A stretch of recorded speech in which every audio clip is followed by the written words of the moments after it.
Oke, saya share screen dulu ya. Ya, baik, Pak.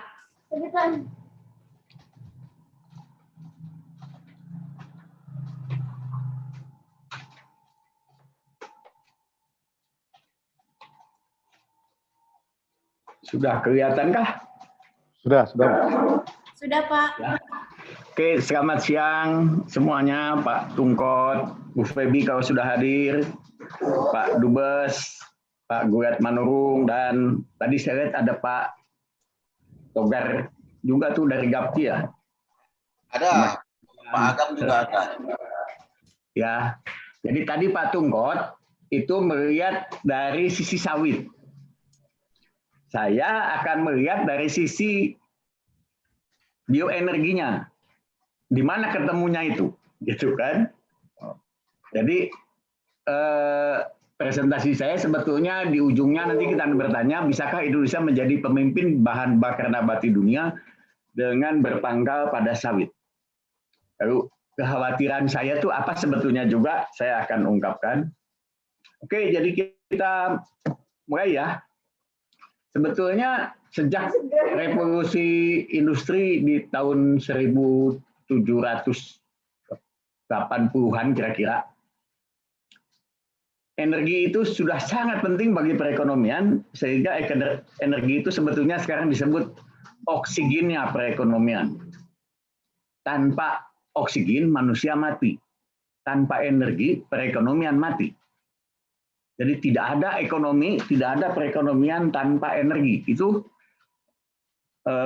pakemnya perekonomian modern ya. Nah, oleh karena itu, tiap bangsa akan menjaga keterjaminan pasokan energi perekonomiannya. Jadi itu yang namanya energy security atau ketahanan energi.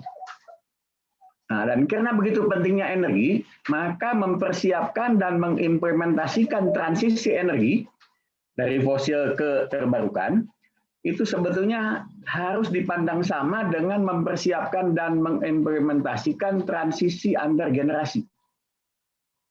Apa itu? Yaitu pendidikan dan litbang iptek. Jadi kalau bangsa-bangsa yang lebih matang dari kita, memandang pendidikan, litbang iptek, dan pengembangan energi terbarukan adalah investasi jangka panjang demi masa depan serta daya saing keturunan dan generasi penerus bangsa.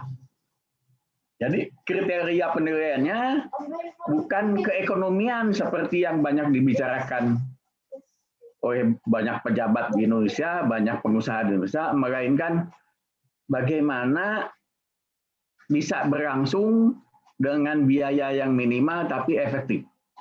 Dalam bahasa Inggrisnya itu minimizing ratio of future benefit, maximizing ratio of future benefit to cost. Itu ya. Nah, lalu sekarang bagaimana transisi energi itu juga mempengaruhi transisi ekonomi. Kita tahu bahwa sumber energi utama abad 20 itu terutama minyak bumi yang dikonversi menjadi BBM. Nah, di era Orde Baru zaman Pak Harto tahun 67 sampai 97 Indonesia itu sangat mampu menjamin ketersediaan oksigennya perekonomian negara, yaitu minyak bumi. Jadi kita pergunakan minyak bumi, kita ekspor minyak bumi.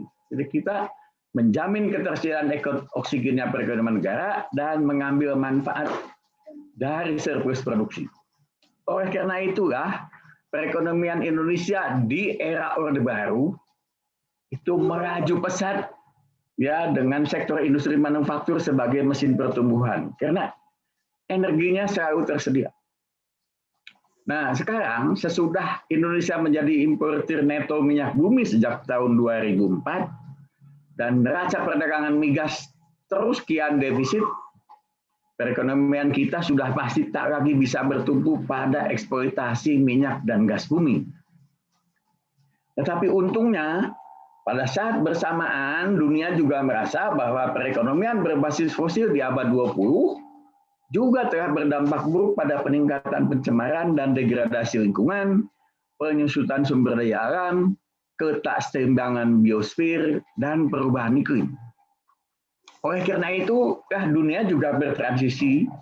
Jadi energi bertransisi dari fosil ke nirkarbon. Maksudnya nirkarbon adalah energi yang penggunaannya tidak menimbulkan emisi neto gas rumah kaca ke atmosfer. Jadi energi berubah dari fosil ke nirkarbon, perekonomian bertransisi dari berbasis fosil ke berbasis nabati. Itu yang disebut bio-based economy atau bioekonomi. Jadi bioekonomi adalah perekonomian yang berbasis pada pemanfaatan sumber daya nabati, tidak hanya untuk produksi pangan, melainkan juga energi dan produk-produk industri lainnya. Nah, karena sumber daya nabati akan dipakai untuk berbagai keperluan, pangan, energi, dan lain-lain, maka pemanfaatannya harus efisien. Jadi ini adalah gambar bagaimana strategi pengindustrian sumber daya nabati di era bioekonomi. Piramida yang di kiri ini menggambarkan makin ke atas itu sebetulnya adalah nilai tambah, ke bawah adalah volume pasar atau volume barang. Kita lihat bahwa sebetulnya yang paling tinggi itu adalah obat, parfum, pangan sehat, dan sebagainya. Jadi, falsafah atau prinsip penggunaannya adalah daya gunakan sumber daya nabati untuk memproduksi barang bernilai tambah tertinggi atau lebih tinggi, kemudian sisa atau surplus bahan mentah atau surplus produk digunakan untuk memproduksi barang bernilai tambah lebih rendah. Jadi di piramid ini sebetulnya misalnya produk bernilai tambah paling rendah itu adalah kayu bakar. Produk bernilai tambah paling tinggi sekarang adalah obat penyakit degeneratif. Jadi di atas itu, di atas piramida. Oleh karena itu sebetulnya contoh penggunaan minyak sawit yang sangat bijaksana adalah ambil nutrasetikalnya, suplai minyak lemak pangan, suplai produk agrokimia. Nah, kelebihannya kita gunakan untuk memasok bahan bakar nabati. Itu ya, itu prinsip. Nah, lalu sekarang kita lihat pilihan sumber daya nabati untuk energi. Jadi ada macam-macam di situ. Kita lihat gula dan pati, protein itu sebetulnya untuk pangan. Jadi sementara kita abaikan dulu. Kita nanti bisa pakai gula dan pati, protein nggak usah. Gula dan pati kalau ada surplus produksinya. Ya, yang kita lihat adalah kalau kita menanam pohon untuk keperluan energi, maka tentunya prinsipnya tanamlah pohon yang menghasilkan hasil panen dengan kandungan energi tertinggi. Dan apa itu? Itu adalah minyak nabati, minyak kemas. Mengapa? Kandungannya 37 megajoule per kilogram itu adalah tertinggi di antara semua bahan nabati. Karena itulah minyak kemas kita sebut sumber daya premium bioenergi. Nah, ini yang paling tinggi, lalu ada juga yang sangat melimpah, itu adalah lignoselulosa. Sumber daya nabati yang ketersediaannya paling melimpah dan bukan pangan. Ya, dan bukan pangan. Jadi kita akan lihat dulu dari minyak lemak ini. Minyak lemak komponennya adalah asam-asam lemak. Jadi 90% dari minyak lemak adalah asam-asam lemak. Oke. Nah, ini adalah gambar yang di atas adalah asam lemak palmitat. Yang di bawah adalah pentadekan. Ini komponennya solar. Ini komponennya minyak sawit. Bedanya apa? Bedanya cuma ada CO2 nyelip di kanan. Buang CO2, maka asam palmitat berubah menjadi solar. Gambar yang di kanan, asam laurat, ini komponen utama minyak inti sawit dan minyak kelapa. Jadi yang di bawah sini, undekana, itu adalah komponen penting aftur, bahan bakar pesawat terbang jet. Jadi kalau kita singkirkan CO2 yang di kanan itu, maka kita dapat aftur. Begitu konsepnya.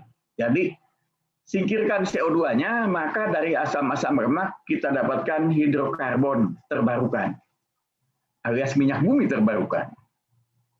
Nah, kesuksesan biodiesel atau ester metil asam lemak sebagai bahan bakar nabati pencampur solar sampai 30–40% sebetulnya juga merupakan manifestasi dari kemiripan asam lemak dengan hidrokarbon. Di situ asalnya.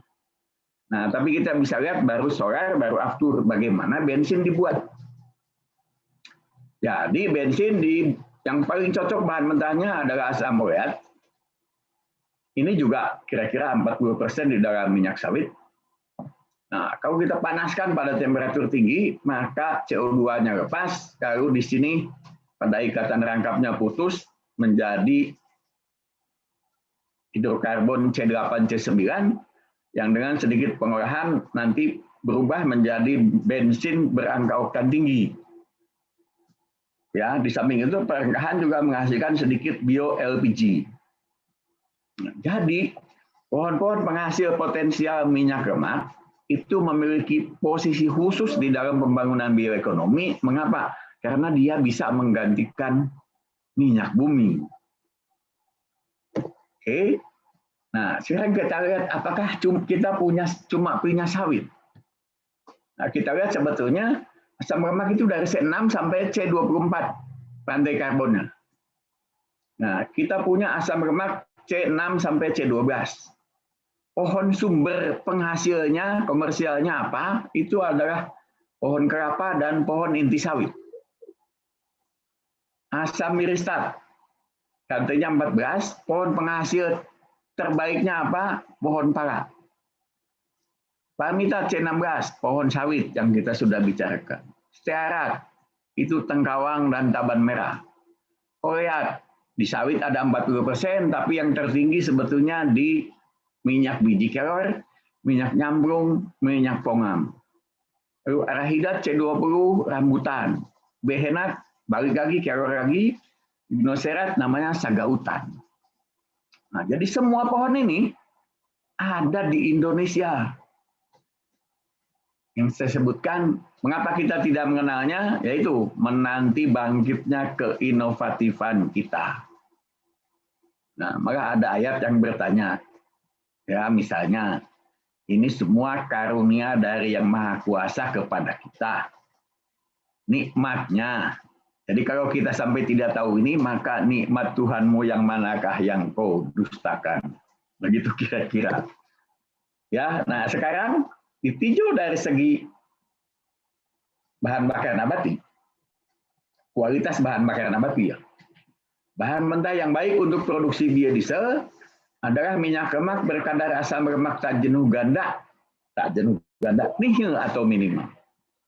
Lalu bahan mentah yang baik untuk produksi diesel biohidrokarbon adalah minyak lemak berkadar asam lemak tak jenuh minimal.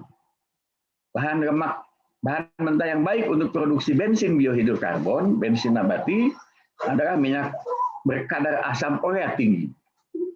Nah, kalau kita deretkan berbagai minyak, maka kita tahu bahwa yang tak jenuh gandanya minimal, ini, yang di bawah ini kan besar-besar. Itu semuanya ada di Indonesia. Kelapa, sawit, kelor, nyamplung, pongam. Canola, out, kedelai out, bunga matahari out. Jadi sebetulnya semua minyak lemak bahan mentah terbaik produksi BBM ada di Indonesia. Sekali lagi saya katakan menunggu bangkitnya naluri berinovasi anak-anak negeri. Itu ya. Nah, itu. Jadi ada juga peringatannya. Sesungguhnya, ini ayat surat Ibrahim ayat 7. Sesungguhnya jika kamu bersyukur akan nikmatku, nah, pasti akan bertambah nikmatku kepadamu.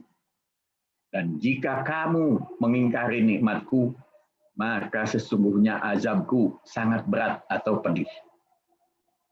Oleh karena itulah teman saya, almarhum Insinyur Louis Minto, angkatan 1977, ya, Teknik Kimia ITB, itu menyatakan tahun 2012, pemanfaatan sebaik mungkin kekayaan alam di sekitar kita buat umat Islam itu adalah fardu kifayah.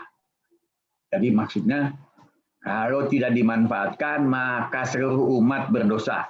Bangsa Indonesianya berdosa. Tapi kalau ada sebagian orang sudah memanfaatkan maka semua bangsa terhindar dari dosa itu. Nah, kita harus lihat sebetulnya jika sekarang minyak jelantah saja dapat dihimpun dan dikoleksi untuk kemudian diekspor atau dijadikan bahan mentah produksi biodiesel, maka upaya-upaya kreatif dan inovatif mestinya mampu memanfaatkan dan mendayagunakan semua potensi sumber daya minyak lemak tersebut untuk kembali melaju mantapkan pembangunan ekonomi kita sehingga Indonesia balik kembali menjadi macan Asia seperti layaknya di tahun 80-an. Ya. Jadi itu, pemanfaatan minyak lemak dari pohon-pohon itu memungkinkan tiap pulau, tiap daerah, tiap provinsi di Indonesia dapat memproduksi BBM hidrokarbon maupun biodiesel yang dibutuhkan dengan menggunakan sumber daya lokal. Dan ini akan sangat mereduksi biaya pasok dan distribusi BBM ke seantero negeri, meredam impor minyak bumi dan BBM, serta berdampak baik pada pertumbuhan ekonomi daerah. Nah, untuk itu kita loncat dulu ya. Kita lihat sebetulnya Indonesia itu posisinya bagaimana. Nah, kita lihat bahwa negeri kita itu lebih panjang dari timur baratnya Amerika Serikat. Lebih panjang dari timur baratnya Australia. Lebih panjang dari timur baratnya Eropa. Lebih panjang dari timur baratnya Tiongkok. Bagaimana distribusi BBM di negeri ini? Itu. Pola distribusi BBM di Indonesia yang sekarang dilakukan oleh Pertamina itu adalah pola distribusi bahan bakar paling ruwet di dunia. Ya, mengapa? Karena akibat dari sistem tersentralisir. Beberapa kilang besar dan semuanya hanya ada di bagian barat, Kalimantan ke barat, memasuk wilayah keperluan besar berbentang sangat luas. Dari Sabang Merauke, dari Miangas sampai Rote, gitu kan? Akibatnya apa?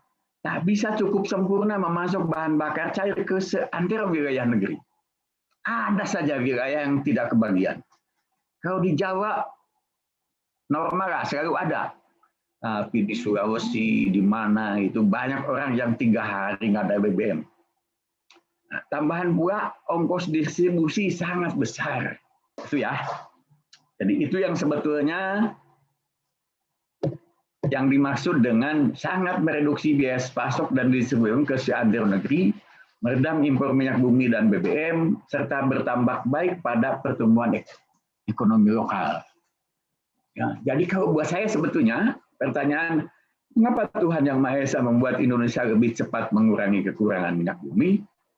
Itu sebetulnya Tuhan menghendaki supaya bangsa Indonesia beralih fokus ke kekayaan nabati yang dianugerahkannya kepada kita di tanah air ini dan memanfaatkan sumber daya bahan bakar tersebut sebaik-baiknya.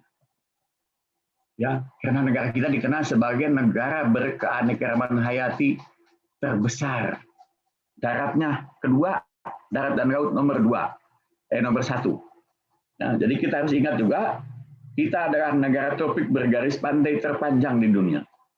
Oleh karena itu, pesisir-pesisir kita sangat potensial untuk budidaya mikroalga maupun rumput laut. Dan ini bisa jadi sumber pangan maupun sumber energi di masa depan. Ya. Nah, jadi kombinasi fakta-fakta bahwa Indonesia memiliki bentang wilayah sangat luas dan berbentuk kepulauan maha besar, kira-kira 8.000 pulau, membuat negara kita sebetulnya lebih cocok dengan pola kilang-kilang minyak mini. Maksimum 20.000 barel sehari yang tersebar dari beberapa yang tersebar ke seantero negeri dibanding beberapa kilang besar yang sekarang dibangun Pertamina. Hanya ada mungkin 8 kilang besar, minimum 100.000 barel per hari. Nah, kalau maksimum 2.000 barel itu nanti tersebar ke daerah-daerah, memperbaiki ekonomi lokal, lebih dekat ke pasar dan konsumen, dan lebih adaptif ke sumber daya lokal. Terutama nanti dengan majunya industri BBM, maka juga lebih cocok teradaptasikan. Ya, misalnya kalau kita mau branding BBM dengan BBN, itu lebih gampang dilakukan di daerah kalau kilang minyaknya juga tidak jauh. Itu ya. Nah, sekarang pertanyaannya. Tadi Pak Tunggul mengatakan dari sisi sawit, saya melihatnya dari sisi kebutuhan kita BBM. Produksi minyak sawit kita tahun 2018 46 juta ton, itu sebetulnya hanya ekuivalen dengan 700 sampai 700 ribu barel BBM per hari. Ya, padahal impor minyak bumi dan BBM di tahun 2018 sudah mencapai sekitar 700 ribu barel per hari, dan jika tak ditanggulangi akan terus membesar. Nah, tambahan pula, karena minyak sawit adalah minyak pangan, kita juga harus menyisihkan 20-25% minyak sawit untuk sektor pangan dalam negeri. Belum lagi, kita juga harus memperhitungkan keperluan mengekspor minyak sawit untuk mendapat devisa. Nah, karena alasan-alasan itulah, maka Indonesia sebetulnya dari sejak sekarang sudah sangat perlu meningkatkan kapasitas produksi minyak lemak. Nah, kemana? Pertama, via peningkatan produktivitas minyak perkebunan sawit. Jadi yang sekarang misalnya berapa? 4,5-5 ton per hektar per tahun. Kalau kita bisa tingkatkan sampai 9-12 ton per hektar per tahun, maka produktivitasnya akan naik banyak, suplai minyak sawitnya makin banyak. Nah, kemudian via pengembangan perkebunan agroforestry pohon-pohon bioenergi potensial lain yang telah saya sebutkan tadi di muka contohnya. Jadi sebetulnya sangat bagus kita punya sawit. Nah, kita gunakan sebagai modal awal untuk membangun ketahanan dalam negeri akan BBM. Nah, dengan sendirinya itu adalah oksigennya perekonomian nasional. Ya, jadi resume atau prinsip pemilihan tanaman bioenergi adalah pohon berkayu yang produktif menghasilkan minyak lemak. Jadi bukan pohon yang hanya produktif menghasilkan kayu saja. Ini sekarang banyak kali teman-teman dari asosiasi pengusaha hutan macam-macam itu bikin hutan tanaman energi, produktifnya hanya menghasilkan kayu. Saya bilang, buat apa menanam kayu bakar? Kenapa? Karena minyak lemak itu kira-kira ekuivalen minyak bumi, kayu itu kira-kira ekuivalen dengan batu bara. Orang energi sudah tahu mendingan minyak bumi daripada batu bara. Kemudian, jika minyak lemak yang dihasilkannya berkarakter non-pangan, pohon harus menghasilkan produk bernilai tambah potensial lain di luar minyak lemak. Mengapa? Agar bisa secara ekonomis cukup bersaing dengan sawit. Karena sawit itu minyaknya sudah bisa jadi minyak lemak pangan, bisa jadi minyak untuk bahan bakar nabati. Begitu. Lalu, pohon dapat tumbuh dengan baik di lahan yang tak cocok untuk budidaya sawit. Mengapa? Agar secara ekonomi ya dapat bersaing dengan sawit yang tidak bersaing lahan dengan sawit ya yang sekarang nilainya sudah terbukti. Jadi misalnya kalau ini sebenarnya lebih banyak kepada bagian dari pemerintah. Tapi saya melihat bahwa pemerintah itu masih nurut swasta. Jadi swasta mestinya dari pionirnya ya. Itu di daerah NTB dan NTT. Di sana sawit itu tidak cocok. Kita bisa mengembangkan pohon menghasil minyak lemak yang non sawit di situ. Sekalian juga membuat mereka nanti bisa membuat bahan bakar nabati sendiri. Ya, oke, itu tentang minyaknya. Nah, sekarang apa itu lignoselulosa? Yang tadi saya katakan sumber daya nabati berketersediaan paling melimpah. Nah, yang harus kita sadari adalah untuk maksud dan tujuan apapun pohon-pohon kita tanam, bahan yang paling banyak dihasilkan oleh pohon itu adalah lignoselulosa. Mengapa? Karena itu komponen struktural tumbuhan. Contohnya apa? Tandan kosong sawit, batang sawit usia tebang, jerami, bagas tebu, tongkol dan batang jagung, kulit batang sagu, kayu, bambu, dan sejenisnya. Ya, jadi nanam apapun ini pasti yang paling banyak diproduksi oleh pohon. Oleh karena itu kembali saya mempertanyakan, ya menanam pohon semata-mata untuk menghasilkan lignoselulosa yang fungsinya hanya kayu bakar itu adalah konsep atau tindakan keliru, tergesa-gesa. Nah, apa itu lignoselulosa? Lignoselulosa terbangun dari jaringan erat selulosa, tiga bahan. hemiselulosa yang dibebat kuat oleh lignin. Lignoselulosa sama-sama padat, tetapi keteraturan kimiawi lignoselulosa jauh lebih baik daripada batu bara. Itu ya. Nah, karena itu, jika difraksionasi menjadi 3 produk awal atau 3 komponen tersebut, nilai tambah lignoselulosa akan meningkat sangat besar. Jadi sebetulnya fraksionasinya itu yang di kiri. Kalau kita bisa lignoselulosa dibuat hemiselulosa, lignin, selulosa, maka masing-masing bisa diolah menjadi produk-produk bernilai tambah. Komponen yang terbesarnya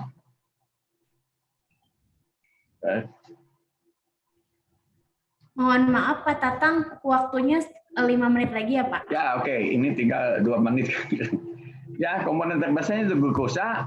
Ini produk turunan glukosa di sebelah kanannya, dan yang tulis merah itu adalah ini bioetanol untuk BBN juga, campuran bensin.